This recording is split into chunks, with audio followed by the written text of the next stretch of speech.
Incoming freshmen next year, University of Toronto, Stanford University, 18-year-old kids coming into this. We've been through 3 years of COVID. I won't rehearse it all. Mm-hmm. One sentence. What would you say to them as they begin university at the age of 18 or 19?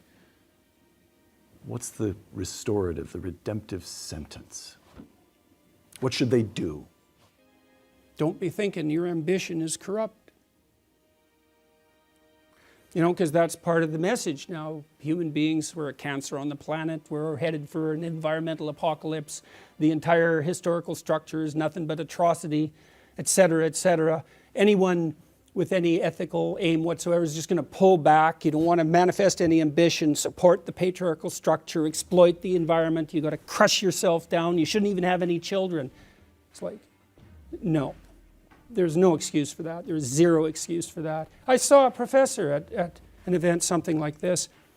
He came out and trumpeted this bloody, environmentally friendly house he'd built. And, you know, fair enough, man. It was a pretty interesting house. But not everybody had the $4 million that it took him to build it. And I'm not criticizing his money even. It's like, he's had some money. Good for him. He built a house. Okay. But then to trumpet that as a moral virtue, well, you're pushing it there. And then he came out to all the kids and he said, you know, my wife and I decided that we were only going to have one child. And I think that's one of the most ethical things we could have possibly done. And I would strongly encourage you to do the same.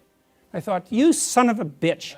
You get up in front of these young people. A lot of these kids were children of first-generation immigrants from China. And he showed all these images, you know, of these terrible factories in China, these endless rows of sterile mechanism that were subordinating all the Chinese people to this terrible, you know, capitalist machine. And I thought, you don't understand. Half the audience is looking at those factories and thinking, that's a hell of a lot better than struggling through the mud under Mao, buddy. And so I don't know where he thought he was, but to come out in front of all those kids and basically tell them that the whole human enterprise is so goddamn corrupt that the best thing they could possibly do is limit their multiplication, and to think of himself as a scholar and an educator, it was just, I did say something, by the way. It was rather uncomfortable, and he stomped off the stage. But that's no message for young people. There's no excuse for that. And you think, well, you know, we're going to destroy the planet. We have to do this. We have to demoralize the youth to be ethical. It's like, yeah, really, that's your theory? You're going to demoralize young people to be ethical? That's your theory? It's like, you should go home and think about that for like a year. And I'm passionate about this, you know, because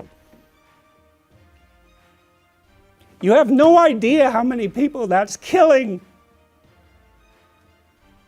You have no idea. I see people everywhere, all over the world. They're so demoralized, especially young people, especially young people with a conscience, because they've been told since they were little that there's nothing to them but corruption and power. It's like, how the hell do you expect them to react?